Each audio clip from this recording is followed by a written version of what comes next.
Hello everyone. வெள்ளனத்திலே alarm வச்சு எந்திரிச்சாச்சு. படிக்கிற காலத்தில் அலாரம் வச்சு கூட எந்திரிச்சு படித்தது கிடையாது. ஆனால் பதினி குடிக்கிறதுக்காண்டி அலாரம் வச்சு எந்திரிச்சு நானும் ஒய்ஃபும் பதினி குடிக்க கிளம்பிட்டோம். அங்கே போனால் சன்ரைஸ் உண்மையிலே பார்க்குறதுக்கு ரொம்ப அழகாக இருந்துச்சு. பார்த்துட்டு இருந்தோம். அந்த நேரத்தில் கரெக்டாக அண்ணனும் பதினி எடுக்கிறதுக்காண்டி வந்துட்டார். சரி அப்படின்னு சொல்லிட்டு பதினி எப்படி எடுக்கிறார் அப்படின்னு சொல்லிட்டு நேரில் பார்த்துடலாம் அப்படின்னு நம்மளும் போயாச்சு. வந்தவர் சரச்சரன்னு மரம் ஏற ஆரம்பிச்சிட்டாப்புல. அண்ணனுக்கு ரொம்ப எக்ஸ்பீரியன்ஸ், அதனால் டக்குன்னு மரம் ஏறிட்டாப்புல.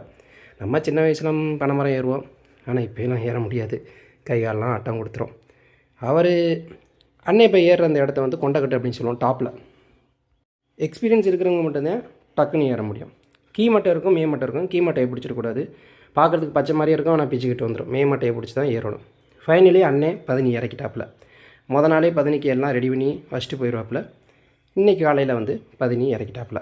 நம்ம சின்ன பிள்ளையில் பனை மரம் ஏறுறதெல்லாம் நொங்கு வெட்டுறதுக்காண்டி ஏறுவோம். ஒரு டைம் அப்படி தான் ஃபஸ்ட் டைம் ஏறும்போது ஏறியாச்சு, கொண்டக்கட்டும் பிடிச்சி ஏறிட்டேன். திரும்பி இறங்குறதுக்கு நம்மளுக்கு தெரிய மாட்டேங்குது. சுற்றி நம்மளும் காலை வச்சு பார்க்குறோம், நம்மளால் இறங்க முடியல. ஆனால் அண்ணனுக்கு அசால்ட்டாக ஏறி இறங்கிடுறாப்புல. ஃபைனலி அண்ணன் பதினி எடுத்து முடிச்சுட்டு அந்த முட்டியை வந்து சுத்தம் பண்ணாப்புல. சுத்தம் பண்ணிவிட்டு அதில் சுண்ணாம்பு அப்ளை பண்ணுவாப்புல. ஆமாம், இப்போ சுண்ணாம்பு அப்ளை பண்ணுறாப்புல.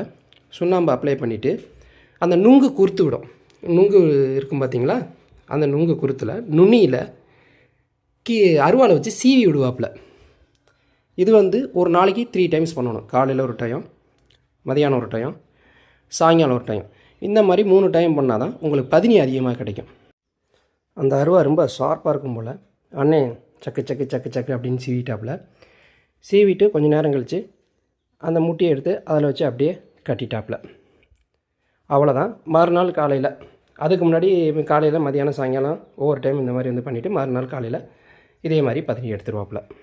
இது எங்கேன்னு பார்த்தீங்கன்னா கீழப்பூங்குடி. எங்கள் ஊரில் கீழப்பூங்குடி, கல்லலுக்கு பக்கத்தில். ஒக்கூர் கீழப்பூங்குடி கிடையாது, கல்லல் பக்கத்தில் இருக்கிற கீழப்பூங்குடி. உங்களுக்கு நேரடியாக பதினி இறக்கி கொடுக்குறாங்க காலையில் 6 மணிக்கெலாம். ஃபைனலி அண்ணன் பதினி இறக்கிட்டு கீழே இறங்கிட்டாப்புல. நம்ம காசு கொடுத்து கண்ட குளிர்பானத்தை வாங்கி கொடுத்து உடம்பை கெடுக்கிறதுக்கு நேச்சுரலாக இந்த மாதிரி பதினி குடிக்கிறது, இளநீ குடிக்கிறது, இதெல்லாம் உடம்புக்கு ரொம்ப நல்லது. அக்கா வந்து பதினியை ஸ்டெய்னர் வச்சு வடிதட்டிட்டாங்க. பதினி உண்மையிலே பார்க்குறதுக்கு நல்லா பியூராக க்ளீனாக இருந்துச்சு. பனை மட்டையில் பதினி குடிக்கிறது ரொம்ப சிறப்பு. டம்ளரு செம்பில் குடிக்கிறத விட அந்த பனை மட்டை ஸ்மெல்லு, அந்த பதினி ஸ்மெல்லு ரெண்டும் சேர்ந்து குடிக்கும்போது அவ்வளவு ஒரு சூப்பராக இருக்கும். ஃபைனலி நம்ம பதினியை வாங்கியாச்சு. ஸ்பாட்லேயே பதினியை குடிக்கவும் ஆரம்பித்தாச்சு.